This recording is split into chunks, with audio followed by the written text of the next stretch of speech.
വർഷ പാതിരാത്രിക്ക് biryani order ചെയ്തു. ആ ബിരിയാണി ആണെങ്കിൽ ചന്ദ്ര കഴിച്ച് ചന്ദ്രയ്ക്ക് ആകെ ഗ്യാസിന്റെ പ്രശ്നമാവാണ്. ഗ്യാസ് പോവാനായിട്ട് നമ്മുടെ ബാമ പുറത്ത് ഇടിക്കുന്നുണ്ട്. എന്തൊക്കെ ചെയ്തിട്ടും ചന്ദ്രയുടെ ഗ്യാസ് പോകുന്നില്ല. അത് കാരണം ശ്വാസം എടുക്കാൻ പറ്റാത്തൊരവസ്ഥയിലെത്താണ് ചന്ദ്ര. അങ്ങനെ ബാമ പറയുന്നുണ്ട്, എന്നാ രേവതി നീ ഒന്ന് പുറത്ത് ഇടിച്ചു നോക്ക്, ചിലപ്പോൾ ശരിയായെങ്കിലോ. എൻ്റെ കൈയാകെ വേദനിക്കാൻ തുടങ്ങി. അയ്യോ ഞാൻ ചെയ്യുന്നില്ല എന്ന് രേവതി പറയാണ്. ഈ സമയത്ത് ശ്രുതിയോടും പറയുന്നുണ്ട്, ശ്രുതി എന്നാ നീ ചെയ്യുന്നു. അയ്യോ എനിക്കും വയ്യ എന്ന് ശ്രുതിയും പറയാണ്. ഇത് കേൾക്കുമ്പോൾ വർഷ പറയുന്നുണ്ട്, ഇപ്പം എന്താ പ്രശ്നം, ഇടിക്കല്ലേ, ഞാൻ തന്നെ ചെയ്തോളാം എന്ന് പറഞ്ഞ് കൈയൊക്കെ ഇങ്ങനെ കയറ്റി ഇടിക്കാനായിട്ട് വരുന്നുണ്ട്. ഇത് കാണുമ്പോൾ ചന്ദ്രയാകെ ഞെട്ടുന്നുണ്ട്. തല്ലാൻ വരുന്ന പോലെയാണ് ശ്രുതി വരുന്നത്. അങ്ങനെ ശ്രീകാന്ത് പറയുന്നുണ്ട്, നീ പോകുന്ന കാണുമ്പോൾ എനിക്ക് തന്നെ പേടിയാവുന്നുണ്ട്. നീ ഇപ്പോൾ അമ്മയുടെ പുറത്ത് പോയി ഒന്നും ഇടിക്കണ്ട. നീയാണ് ആ ബിരിയാണി കൊടുത്ത് അമ്മയ്ക്ക് ഈ അവസ്ഥയായത്. ഞാൻ ബിരിയാണി കൊടുത്തതോ? ഞാൻ ബിരിയാണി വേണോ ചോദിച്ചു, ആൻറ്റി കഴിച്ചു. അതിനിപ്പോൾ ഞാൻ എന്താ ചെയ്യാ? ആൻറ്റി, ഞാനാണോ ആൻറ്റിക്ക് ബിരിയാണി തന്നിട്ട് ഇപ്പം ഇങ്ങനെ അവസ്ഥയിലായത്? മോളെ വർഷേ, ഞാനിപ്പോൾ ജീവിച്ചിരിക്കുമെന്ന് പോലും എനിക്കറിയില്ല. എനിക്ക് തീരെ വയ്യ. നീ ഒന്ന് മിണ്ടാതിരിക്കോ? അല്ല ഇനി കുറച്ച് സോഡ കുടിച്ചാൽ ശരിയാവോ എന്ന് വർഷ പറയുന്നുണ്ട്. അതൊക്കെ കൊടുത്തു നോക്കിയെന്ന് രേവതി പറയാണ്.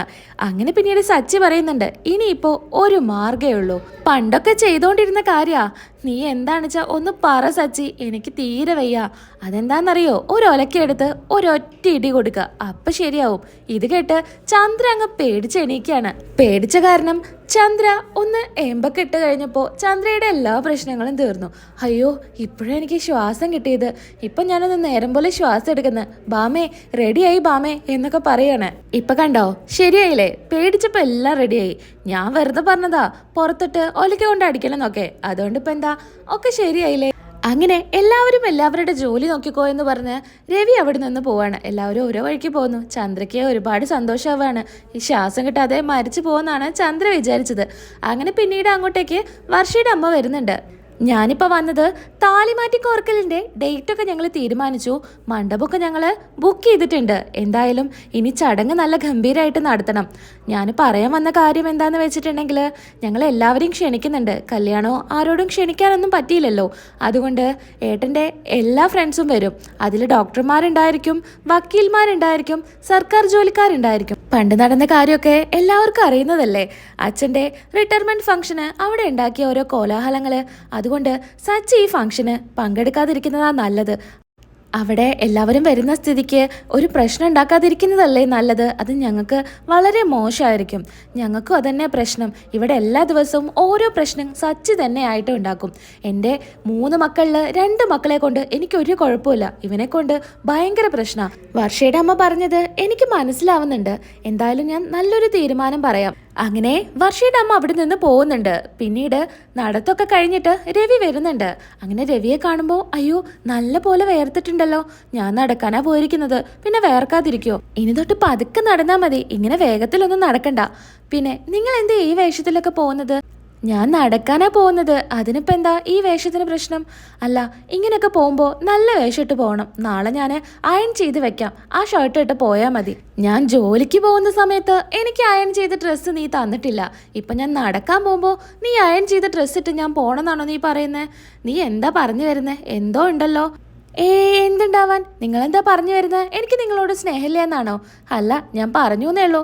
ഞാൻ പോയി കുളിച്ചു വരാമെന്ന് പറഞ്ഞ് രവി പോവാൻ നിൽക്കുകയാണ്. അല്ല എനിക്കൊരു കാര്യം പറയാനുണ്ട്. എന്നാ പറ, എന്താ കാര്യം? വർഷയുടെ അമ്മ വന്നിട്ടുണ്ടായിരുന്നു. നീ പറഞ്ഞല്ലോ വന്ന കാര്യങ്ങളൊക്കെ പറഞ്ഞെന്ന്. അല്ല താലികോർക്കൽ ചടങ്ങിൻ്റെ ഡേറ്റ് നോക്കി വന്ന് പറഞ്ഞതാ. 2-3 ദിവസത്തിനുള്ളിൽ നടത്താന്നാ പറഞ്ഞത്.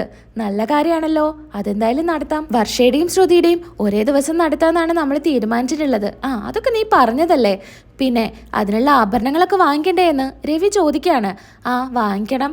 അത് മാത്രമല്ല നമുക്ക് വേറൊരു കാര്യം കൂടെ ഉണ്ട്. എല്ലായിടത്തും പ്രശ്നം ഉണ്ടാക്കുന്ന ഒരാൾ നമ്മുടെ ഇവിടെ തന്നെ ഉണ്ടല്ലോ, സച്ചി. അവനെന്തായാലും ഈ ഫംഗ്ഷന് കൂടാതിരിക്കുന്നതാ നല്ലത്. അതെന്താ നീ അങ്ങനെ പറയുന്നേ? അവൻ എവിടെ ചെന്നാലും പ്രശ്നമല്ലേ. പിന്നെ ഇനി വർഷയുടെ അച്ഛനൊക്കെ ഉള്ളതല്ലേ, അവിടെ പോയിട്ടും പ്രശ്നമൊക്കെ ഉണ്ടാക്കിയിട്ടുണ്ടെങ്കിൽ അവർക്കത് മോശമല്ലേ. അവിടെ വലിയ വലിയ ആൾക്കാരൊക്കെ വരുന്നതാ. അതുകൊണ്ട് സച്ചിയോട് ഈ ഫംഗ്ഷന് പങ്കെടുക്കണ്ട എന്ന് വർഷയുടെ അമ്മ പറഞ്ഞിരുന്നു. ആ സ്ത്രീ വലിയ മാന്യതയൊക്കെ ചമഞ്ഞിട്ട് ഇപ്പൊ ഇങ്ങനെയാണോ സംസാരിക്കുന്നത്? ഒരു വീട്ടിലെ ഒരാളെ മാത്രം ഒഴിവാക്കിയിട്ട് ഒരു ഫംഗ്ഷൻ നടത്താൻ പറ്റുമോ? അങ്ങനെ സച്ചിയെ ഒഴിവാക്കാനൊന്നും പറ്റില്ല. അതല്ല, അവൻ എവിടെ ചെന്നാലും പ്രശ്നം ഉണ്ടാക്കില്ലേ? ഇത് കേട്ട് രേവതി വരുന്നുണ്ട്. സച്ചിയേട്ടൻ അങ്ങനെ എല്ലാ കാര്യത്തിനൊന്നും പ്രശ്നം ഉണ്ടാക്കില്ല. എന്തേലും കണ്ടാൽ മാത്രം അതിനൊരു കാര്യം പറയും. അല്ലാണ്ട് എപ്പോഴും പ്രശ്നം ഉണ്ടാക്കി നടക്കുന്ന ഒരാളൊന്നുമല്ല സച്ചിയേട്ടൻ എന്ന് പറയുന്നുണ്ട്. എന്തായാലും അവൻ ഈ ഫംഗ്ഷന് വരാതിരിക്കുന്നതാ നല്ലത്. നീ എന്താ ചന്ദ്രയെ പറയുന്നത്? നിന്റെ മോനാണത്. നിന്റെ മോന് ആ ഫംഗ്ഷന് വരാതിരിക്കാൻ പറയാൻ നിനക്ക് പറ്റുമോ? അല്ലാണ്ട് പിന്നെ എന്താ ചെയ്യുക? എപ്പോഴും ഇതേപോലെ പ്രശ്നങ്ങൾ ഉണ്ടാക്കിയാൽ അത് മറ്റുള്ളവർക്ക് വലിയ ബുദ്ധിമുട്ടാവില്ലേ? അതുകൊണ്ട് അവൻ ഈ ഫംഗ്ഷന് വരണ്ട. എന്നാ ശരി, അവൻ വരണ്ട, അവനെ അങ്ങ് മാറ്റി നിർത്താ എന്ന് രവി പറയാണ്. ഇത് കേട്ട് സച്ചി വരുന്നുണ്ടായിരിക്കും. ആരെ മാറ്റി നിർത്തേണ്ട കാര്യമാണ് അച്ഛൻ പറയുന്നതെന്ന് ചോദിക്കുന്നുണ്ട്. രേവതി പറയുന്നുണ്ട്, ശ്രീകാന്തിൻ്റെയും വർഷയുടെയും ഫംഗ്ഷൻ നടക്കല്ലേ, താലികോർക്കൽ ചടങ്ങ്. അതിന് സച്ചിയേട്ടൻ കൂടണ്ട എന്ന് വർഷയുടെ അമ്മ പറഞ്ഞു. അത് പറയാ. അച്ഛൻ പറഞ്ഞല്ലോ സച്ചി വരണ്ട എന്ന്. പിന്നെ നീ എന്തിനാ വീണ്ടും അതന്നെ പറയുന്നേ?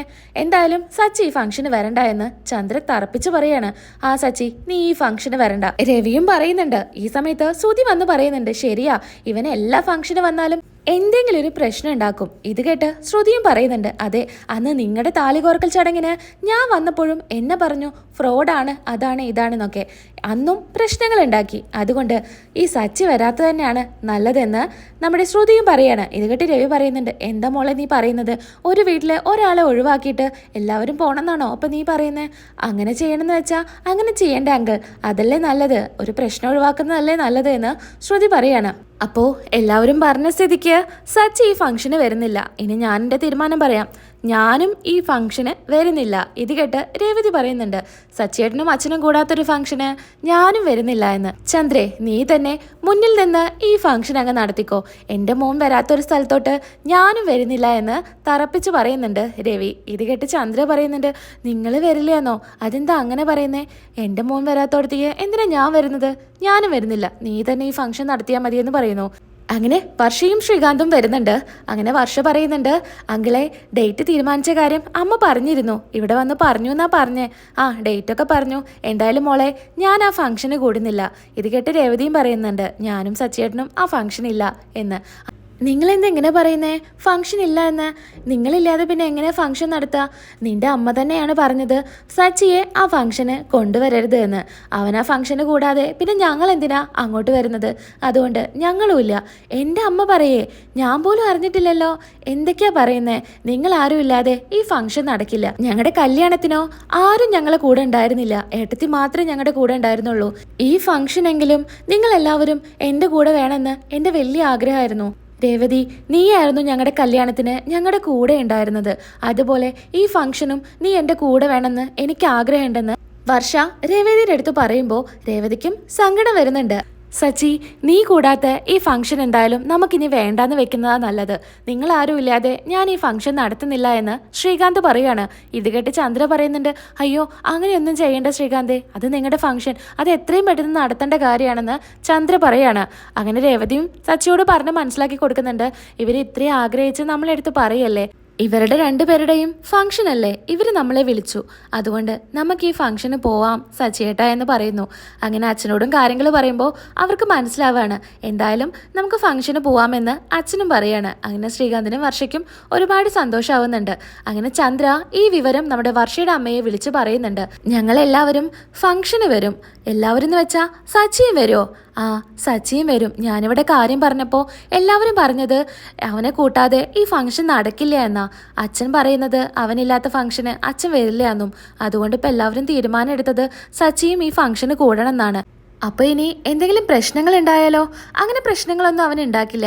അച്ഛൻ പറഞ്ഞു കഴിഞ്ഞാൽ അവൻ അതുപോലെ അനുസരിക്കും. അതുകൊണ്ട് നിങ്ങൾ പേടിക്കണ്ട. എന്നാ ശരിയെന്ന് പറഞ്ഞ് ഫോൺ കട്ട് ചെയ്യുന്നുണ്ട്. ഈ സമയത്ത് വർഷയുടെ അച്ഛൻ വന്ന് ചോദിക്കുന്നുണ്ട്, നീ ആരോടാ ഇങ്ങനെ സംസാരിക്കുന്നത്? നീ നല്ല ഹാപ്പി ആണല്ലോ എന്നൊക്കെ. ഞാൻ നല്ല ഹാപ്പിയാണ്. എന്താ, സച്ചി ആ ഫംഗ്ഷന് വരുന്നുണ്ട്. നീ എന്നെ പറയുന്നു സച്ചി ആ ഫംഗ്ഷന് വരണ്ട എന്ന്. ഇപ്പം നീ തന്നെ പറയുന്നുണ്ട് ഫംഗ്ഷന് വരണമെന്ന്. അത് പിന്നെ ഏട്ടാ, ഒരു കാര്യമുണ്ട്. സച്ചി ആ ഫംഗ്ഷന് വരണം. ആ ഫംഗ്ഷന് വന്ന് എന്തെങ്കിലും ഒരു പ്രശ്നം ഉണ്ടാക്കണം. അങ്ങനെ നമ്മുടെ മോനും മരുമകനും അവർ വീട്ടിലേക്ക് പോകാൻ പറ്റാത്തൊരവസ്ഥ ഉണ്ടാവണം. അപ്പം നമുക്ക് ഇങ്ങോട്ട് കൊണ്ടുവരാലോ.